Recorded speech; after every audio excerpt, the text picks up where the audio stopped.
یہاں پر Persian umpire کے خلاف جنگ جب ہو رہی ہے تو وہاں پر بھیجنے کے لیے یہاں مدینے میں لوگ کم ہیں، کیوں؟ اور بھی مہم ساتھ میں ہو رہی تھی، صرف ایک بیٹل نہیں ہو رہی تھی، ایک جنگ نہیں ہو رہی تھی، الگ الگ جگہوں پر الگ الگ مسئلوں کی وجہ سے سب ہے نا، سب جگہ پھیلے تھے، تو یہاں لوگ کم تھے، ہے نا، مہم بڑے دور دراز مہمات پر وہ لوگ نکل چکے تھے۔ ان حالات میں انہوں نے اس حکمت عملی پر عمل کرنے کا ارادہ کیا جو وہ جانتے تھے اور جو آزمائی ہوئی تھی، یعنی ایک چھوٹی فوج تیار کی جائے اور اسے ایک مضبوط اور قابل کمانڈر کی قیادت میں دیا جائے، یعنی ایک اپنایا ہوا ایک ایسا طریقہ اپنایا انہوں نے جو ان کو پتا تھا کہ بھئی یہ کامیابی والا، یعنی بولتے نا آزمایا گیا ہوا فارمولا، اگر میں آپ کو آسان زبان میں کہوں تو یہ وہ چیز ہے جو اس سے پہلے کی گئی ہے اور یس اس میں مدد مل سکتی ہے، یعنی ایک بڑی فوج بھیجنے کے بجائے بھلے فوج میں لوگ کم ہو، فوجی کم ہو، لیکن ان کو ایک ایسے لیڈر کے ساتھ، ایک ایسے قابل کمانڈر کے ساتھ بھیجا جائے کہ جس کے لیڈرشپ میں، جس کی کمانڈنگ میں کیا ہو، وہ فوج دشمنوں پر بھاری پڑے۔ ایک ہوتا ہے تعداد زیادہ ہوتی ہے، ایک ہوتا ہے کم تعداد، لیکن جو کمانڈر ہوتا ہے، جو سپہ سالار ہوتا ہے، اس کی قابلیت بھی معنی رکھتی ہے۔ اس کے لیے آپ دیکھنا بہت بار الحمدللہ جو سپہ سالار ہوتے ہیں جنگ کے، وہ بڑے خاص ہوتے ہیں، کیوں؟ ان کو ویسی عقلیں ہوتی ہے، سوچ ہوتی ہے، فوراً اس کا سولوشنز نکالنا ہوتا ہے نا، دشمن کی چال کو سمجھتے ہوئے مقابلہ کرنا ہوتا ہے، تو یہ کوئی عام سپہ سالار نہیں ہوں گے، ہے نا، عام لیڈر یا عام کمانڈر نہیں ہوں گے، بلکہ ایسا کہ جس کو اللہ کے حکم سے بہت ذہانیت ہے، بہت سمجھدار ہے نا، کس میں؟ جنگ کے معاملے میں، عقل کے معاملے میں، علم کے معاملے میں، ہر چیز میں ان کو بیسٹ ہونا ہے۔ تو یہ ارادہ کیا گیا حضرت عمر تعالیٰ عنہ کی طرف سے کہ بھائی لشکر چاہے چھوٹا ہوگا لیکن اس پر جو ہوں گے وہ کیا ہوں گے؟ بڑے خاص ہوں گے اور ایک مضبوط اور قابل کمانڈر دیے جائیں گے۔ انہوں نے ان افراد کے ناموں پر ایک کے بعد ایک غور کیا جو ابھی تک ان کے پاس تھے۔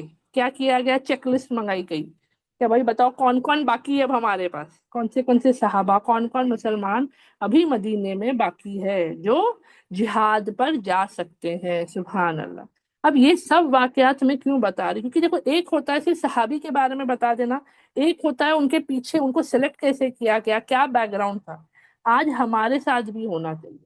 ہم کیا کرتے ہیں کئی مرتبہ ہر چیز کے لیے ہم آگے بڑھتے ہیں نہیں، یا ہم سب کو آگے بڑھانا چاہتے نہیں، کبھی کبھی ایسی چیزیں ہوتی کہ کوئی کو دیکھو ہر مسلمان جہاد کرنا چاہتا تھا، ہر صحابہ بہترین اللہ کے لیے جہاد کرنا چاہتے تھے، تو کسی کو بھی سلیکٹ کر کے ایسی نہیں تھی کہ بھئی آپ سے پہسلاری کرنا، آپ جیسا بولو گے ویسا یہ کریں گے، نہیں، اس میں ہنر بھی دیکھا جا رہا ہے، اس میں قابلیت دیکھی جا رہی ہے، مضبوطی دیکھی جا رہی ہے، ویسے ہی ہمارے ساتھ بھی ہوگا۔ دعوت اللہ کے ہم سب سپاہی ہوں گے، ہم سب سپاہی ہوں گے، لیکن اللہ کے حکم سے ہم اپنی قابلیت کو پہچانتے ہوئے، سامنے والے کی قابلیت کو پہچانتے ہوئے کیا کریں گے؟ کوشش کریں گے کہ بھئی جو سامنے والے کی قابلیت ہے اس کا حصہ کہاں لگے، اس کا حصہ لگے اس کام میں۔ جیسے کہ کچھ بہنیں ہوتی ہیں ماشاء اللہ سے،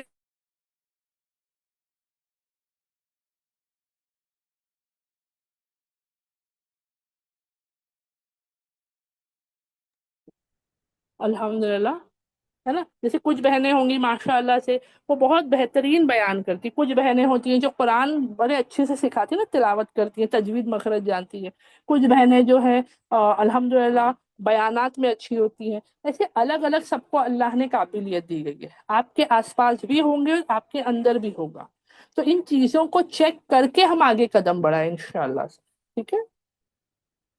اب یہاں پر حضرت عمر نے وہ لسٹ منگائی، یعنی کون کون ہے وہ لسٹ چیک کر رہے ہیں، ہاں کون کون صحابہ ہے، باقاعدہ سبحان اللہ سے، ہے نا، ایسے نہیں کہ گھائی کا کام ہو رہا ہے، ارے خط آ گیا، پیغام آ گیا، چلو بھیجو لشکر ریڈی کرو اور بھیج دو، کسی نا سب کو بھیج دو، وہاں جنگ میں جا کر دیکھیں گے کیا کرنا ہے، وہاں کے منظر کے حساب سے نہیں، ریلیکس کر کے، پلاننگ کر کے، سنبھل کے، سمجھ کر کرنا ہوتا ہے الحمدللہ۔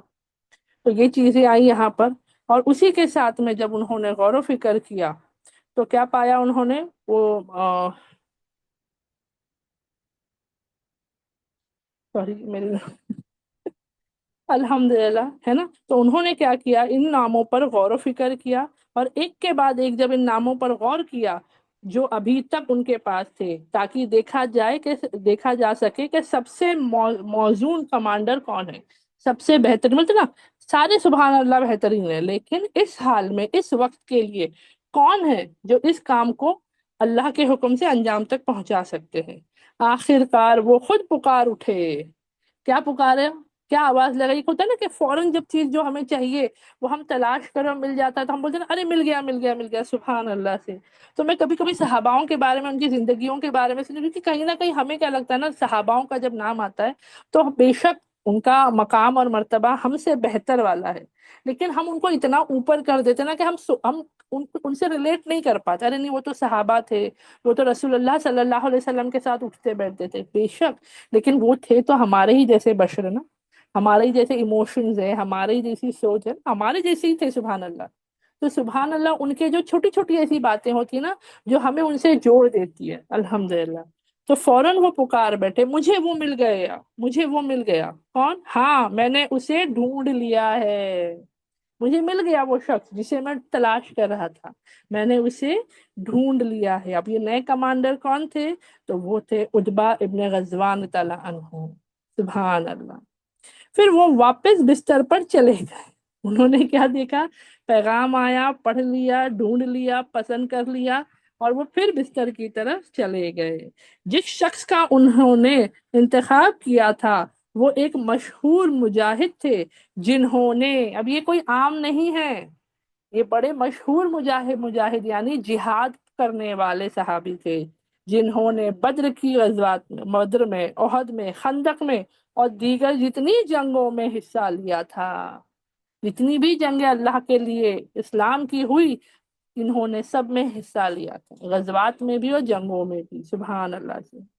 انہوں نے یمامہ کی خوفناک جنگوں میں بھی لڑائی کی تھی اور محفوظ رہے تھے۔ جنگ یمامہ کوئی عام جنگ نہیں تھی، یہ بھی بڑی خوفناک جنگ تھی، پتہ ہے، اور اس میں بھی انہوں نے مقابلہ کیا، جنگ لڑی، اور وہ محفوظ رہے اس میں اللہ کے حکم سے۔ تو یہاں پر پتا چلتا ہے سبحان اللہ، یعنی کتنی ساری چیزیں، دیکھیے سب چیز چیک کر کے حضرت عمر تعالیٰ عنہ ان کو سلیکٹ کر رہے ہیں، ہے نا، ماشاء اللہ سے۔ انہوں نے حبشہ کی پہلی ہجرت بھی کی تھی، لیکن مکہ میں نبی کریم صلی اللہ علیہ وسلم کے پاس رہنے کے لیے واپس آ گئے تھے۔ شروعات میں نے آپ بہنوں کو بتایا تھا کہ ان کی 3 ہجرتیں ہوئی تھی۔ ایک انہوں نے اللہ کے حکم سے سب سے پہلی کہاں کی تھی؟ حبشہ کی تھی۔ اس کے بعد جو ہے، کیونکہ ان کا دل جو تھا وہ رسول اللہ صلی اللہ علیہ وسلم کے ساتھ رہنا چاہتے تھے، تو وہ جو ہے دوبارہ سے مکہ آ گئے۔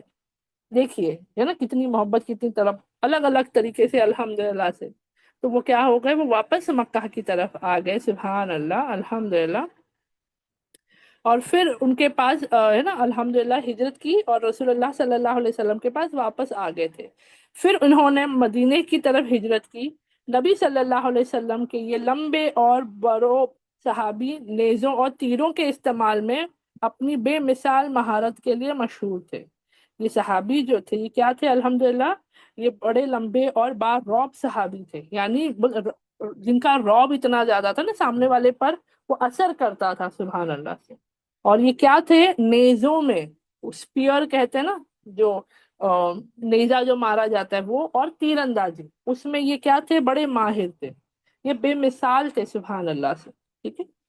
جب صبح ہوئی، اب یہ ان کے بارے میں ایک بیک گراؤنڈ اور جان لیں، ہر صحابی کے الگ الگ قابلیت تھی، کچھ تلوار انداز بڑے بہترین تھے، کوئی تیر انداز تھے، ہے نا، گھڑ سواری کوئی صحاباؤں کو بہت بہترین آتی تھی، کچھ صحابہ جو تھے نیزوں میں مارنے میں، اسپیئرز جو ہوتے اس کے ذریعے جنگ لڑتے تھے، سبحان اللہ۔ تو یہ تیر اندازی میں اور نیزوں میں الحمدللہ بے مثال تھے۔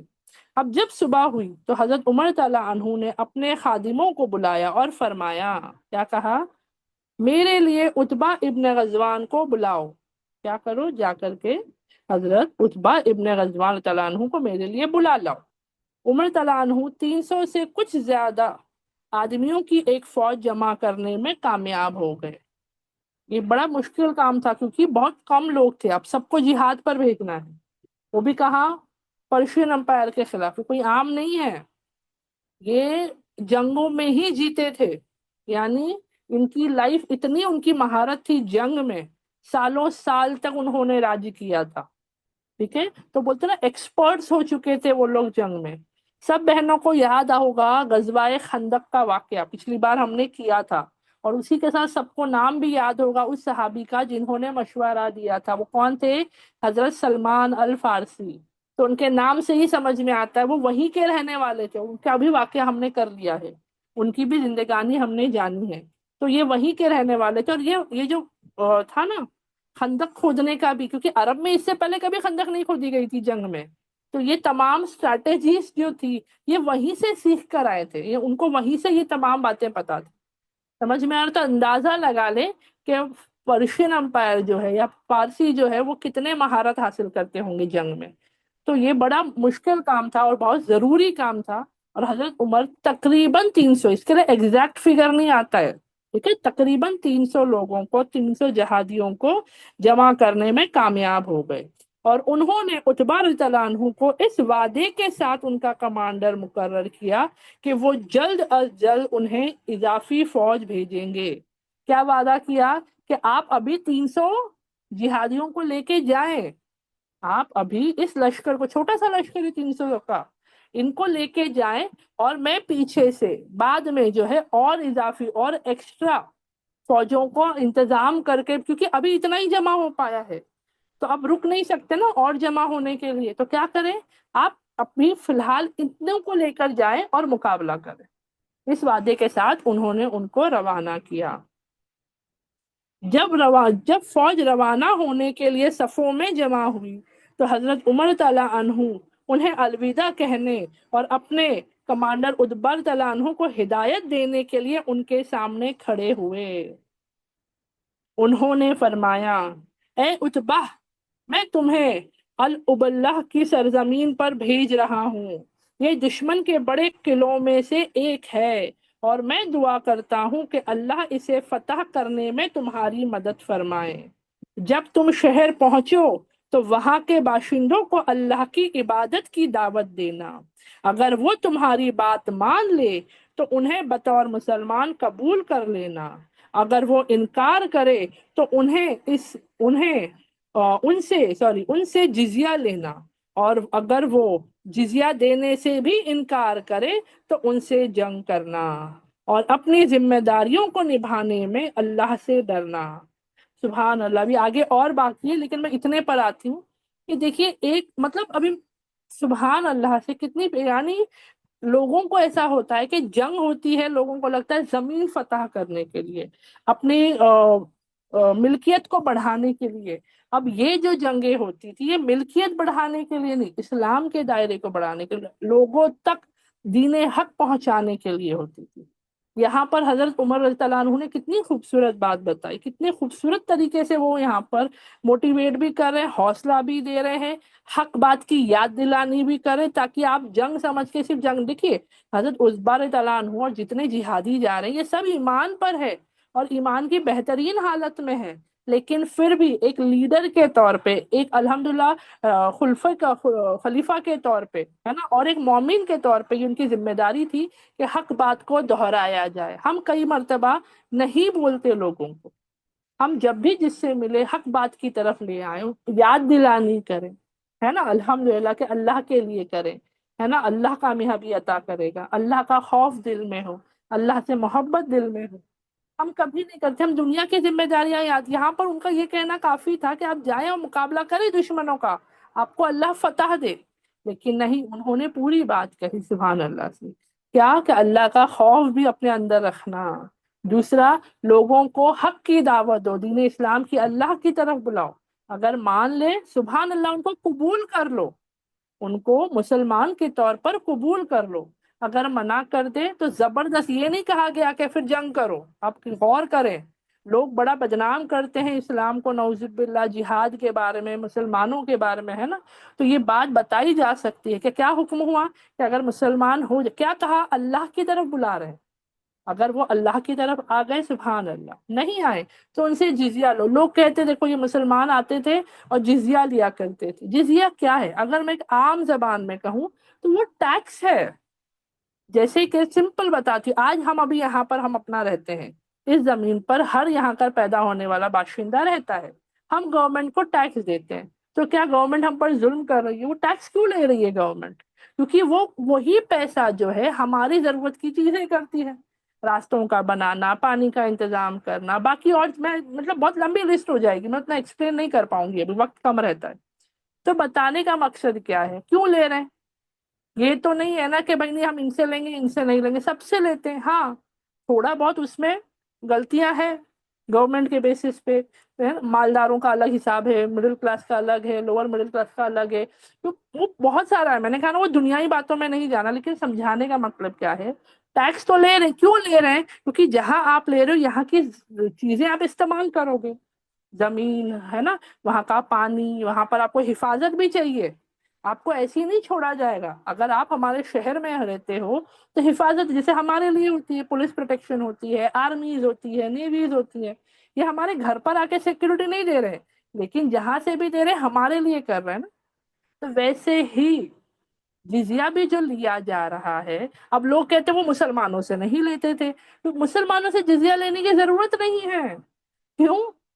اگر میں کہوں کیوں، تو یہاں پر وہ جو رہ رہے نا مسلمان اپنی طرف سے الحمدللہ، معاشرے میں ان کا اپنا ایک ٹیکس، اگر میں دیکھو ورڈ ٹیکس نہیں ہوتا لیکن میں سمجھانے کے لیے بتا رہی ہوں، مسلمان جو ہوتے تھے الحمدللہ، جیسے ہم بھی آج ہیں، ہم ہماری سوسائٹی کے لیے، ہم ہمارے معاشرے کے لیے، ہمارے پاس سے اللہ کے حکم سے زکوٰۃ اور صدقات نکلتے ہیں۔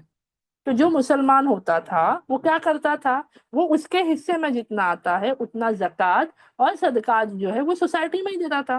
اور اس دور میں تو زکوٰۃ ایک جگہ جمع ہوتا تھا نا، اب ہم کرتے ہیں کہ ہم اپنی پرسنل چوائس کے حساب سے کر رہے ہیں، اس دور میں تو ویسا نہیں تھا، سب اکٹھا جمع ہوتا تھا، اور اس بیسس پہ ضرورت کے حساب سے بڑھتا تھا، کس کی کیا ضرورت ہے، کس کی کیا ضرورت ہے نا۔ تو ہمیں علم ہونا چاہیے، ہم فوراً انکار نہیں کریں، نہیں وہ پتہ نہیں وہ لوگ کیوں جزیہ لیتے تھے، نہیں، وہ ضروری ہے۔ اگر آپ کو ایک سٹی بھی چلانا ہے، ایک ملک چلانا ہے، تو کہاں سے آئے گا، ہے نا؟ بادشاہ بھی ٹیکس لیتے تھے، جو بھی حکومت کی جگہ بیٹھتا ہے یا ایک آفس میں بیٹھتا ہے یا اس کی ذمہ داری لیتا ہے، ہر کوئی اپنے طریقے سے پبلک سے ہی پیسہ جاتا ہے۔ بادشاہ بھی کیا تھا، بادشاہ ہم بولتے بھائی ان کی ملکیت ہے، لیکن وہ بھی بندوں سے لیتے تھے، ہے نا؟ تو یہاں پر جو ہے ان سے کہا گیا کہ جزیہ لے لو، ٹھیک ہے؟ جو جزیہ دے کر رہنا چاہتا ہے، زبردستی اس کو ایمان پر نہیں لایا گیا کہ نہیں تو مسلمان ہو جاؤ، نہیں، جزیہ دو اور امن اور سکون سے رہو۔ ہاں لیکن جو جزیہ دینے سے بھی انکار کرے پھر اس کے ساتھ تم جنگ کرو۔ جنگ کی کیا شکل دی گئی کہ اگر نہ مانے، وہ بھی کب، جب فتح ہو جاؤ اس جگہ، تو جب وہ جگہ تمہاری ہو جائے، تو جب تمہاری ملکیت میں آ جائے، تو یعنی وہاں پر تمہارا قابو ہے، تو نہیں تو ایسا تھوڑا کسی سے بھی جا کے جزیہ لے رہے، نہیں، ہے نا؟ سبحان اللہ سے۔ تو ان باتوں سے ہمیں پتا چلتا ہے کہ اس وقت جنگ بھی جو ہوتی تھی جہاد کی، وہ بھی عدل اور انصاف کے طریقے سے ہوتی تھی، کوئی نا انصافی نہیں ہوتی تھی، کوئی زبردستی نہیں ہوتی تھی۔ ہاں اگر ہم سے پہلے یہاں ہمارے آس پاس کی طرف یا کہیں اور کہیں پر کوئی مسلمان بادشاہ یا مسلمان لشکروں نے غلط کیا، تو وہ ان کا پرسنل تھا، انہوں نے غلط کیا تھا، اسلام نے غلط سکھایا نہیں ہے۔ کہیں پر بھی معصوموں کا قتل کرنے کی اجازت نہیں ہے، کہیں پر بھی تباہی بربادی کرنے کی اجازت نہیں ہے۔ آپ کو پتہ ہے الحمدللہ ہم یہاں تک کہ یہ حکم ہے کہ اگر کہیں پر جنگ ہو اور فتح مل جائے، اس جگہ کے ایک بھی چیز کو نقصان نہ پہنچایا جائے، چاہے درخت اور پودے ہی کیوں نہ ہو، انسان تو چلو اگلا ہے، انسانوں کو بھی نہیں، یہاں تک کہ درخت پودوں اور جانوروں کو بھی نقصان پہنچانے کی اجازت نہیں ہے۔ اور ایک ایسے بھی دور گزرا ہے، ایسے حکمران گزرے ہیں کہ جہاں سے گزرتے وہاں بستیوں کو پورا اجاڑ کے چلے جاتے، انسان تو انسان، درخت پودے جانور سب کو تباہ اور برباد کیا، یعنی ایسی تباہی کر کر جاتے۔ سوچو دین اسلام کتنا خوبصورت ہے۔ تو یہاں پر حضرت عمر تعالیٰ عنہ نے یہ بات کہی، یہ حوصلہ دیا، اور اسی کے ساتھ آگے کہتے ہیں، اے اتبا، خود کو مغرور یا متکبر ہونے سے بچانا۔ سبحان اللہ، یاد دلانی کی جا رہی ہے۔ آپ اور میں، ہم کسی کو کہیں گے کہ بھائی بتا ابھی زیادہ تکبر مت کرو، بولیں گے ہاں ہاں بڑا مجھے سکھانے آئے۔ یہاں پر یہ نہیں ہے، دینی بھائیوں کے درمیان اور ایک لیڈر اور ان کے سپہ سالار کمانڈر کے درمیان کی بات ہے، حق بات کو یاد دلانا، کیونکہ یہ ہوتا ہے، انسان ہے، نفس ہے، زور کھائے گا۔ اگر فتح پا گئے، وہاں پر کامیابی ملی، تو آتا ہے نا، تکبر آنے کے چانسز ہوتے ہیں، انسان میں گھمنڈ آنے کے چانسز ہوتے ہیں، یہ ہے، نارمل بات ہے۔ تو وہ یاد دلانی کر کے بھیج رہے ہیں. کیا یاد دلانی کر رہے ہیں سبحان اللہ سے؟ کہ جب کیا ہو اللہ کے حکم سے کہ تم جو ہے خود کو مغرور یا متکبر ہونے سے بچانا، کیونکہ یہ تمہاری آخرت کو برباد کر دے گا. تکبر اور مغروریت کیا کرتی ہے؟ آخرت کو برباد کر دیتی ہے. جان لو کہ تم اللہ کے رسول صلی اللہ علیہ وسلم کے صحابی تھے.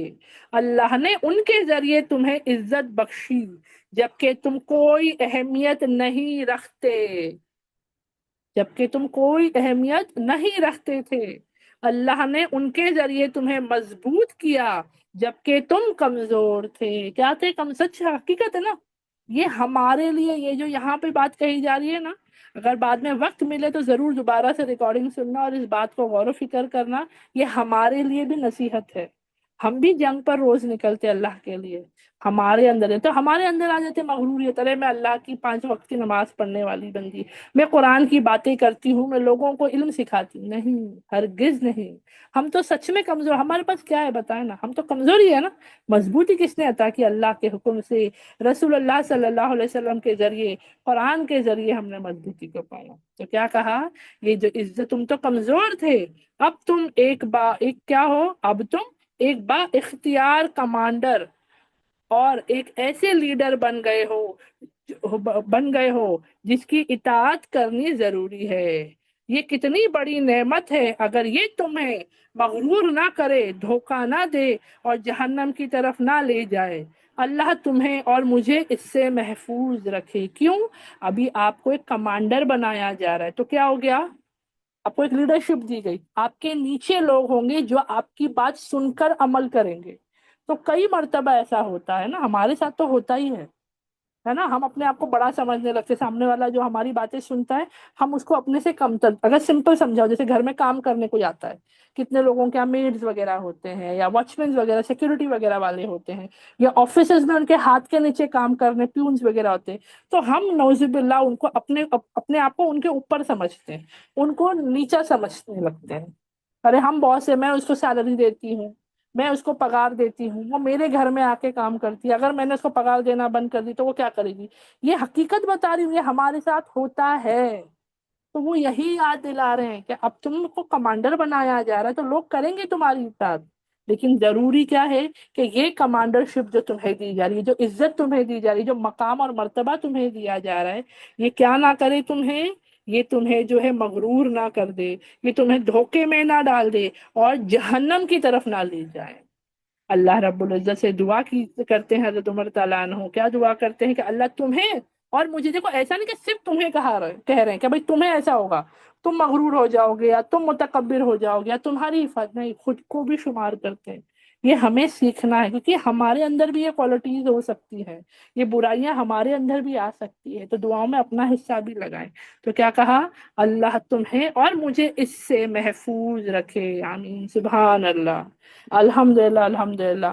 امید کرتی ہوں سب بہنوں کو یہاں تک اچھے سے باتیں سمجھ میں آئی ہوگی. انشاءاللہ اس کے آگے کا جو واقعہ ہے وہ ہم نیکسٹ ٹائم کنٹینیو کریں گے. تو اب تک جتنی باتیں میں نے بتائی، جتنی باتیں آپ بہنوں کے ساتھ میں نے شیئر کی، آپ بہنیں مجھے بتائیں سب کو اچھے سے سمجھ میں آئی؟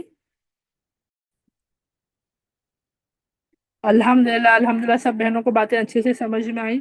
اللہ سے دعا کرتے ہیں کہ اللہ رب العزت ہمیں بھی توفیق عطا کرے کہ ایسے ہی ایمان کے ساتھ بہترین حالت میں ہم اللہ کے لیے دین کا کام کرے، اور مغرور ہونے سے، متکبر ہونے سے اللہ ہماری حفاظت عطا فرمائے. ہمیں جو بھی ذمہ داری دی جاتی ہے اسے ہم اللہ کے لیے پورا کریں، اور اللہ ہی کے فضل و کرم سے جو بھی ہمیں پاتے ہیں، ہم جو بھی ہمیں ملتی ہے نعمت، وہ اللہ کی طرف سے اس کا شکر کرنا ہے. اور اسی کے ساتھ ساتھ ہم اللہ سے دعا کریں گے کہ اللہ ہمیں اور تمام بہنوں کو دین کا داعی بنائے، تاکہ اللہ کی راہ میں ہم بنا تلوار کے جہاد کر سکیں، علم کی مضبوطی کو حاصل کرتے ہوئے. آمین.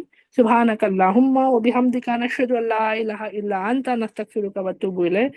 سبحان ربک رب العزت عما یصفون والسلام علی المرسلین والحمد للہ رب العالمین. السلام علیکم ورحمۃ اللہ وبرکاتہ. وعلیکم وعلیکم السلام السلام ورحمۃ ورحمۃ اللہ اللہ وبرکاتہ.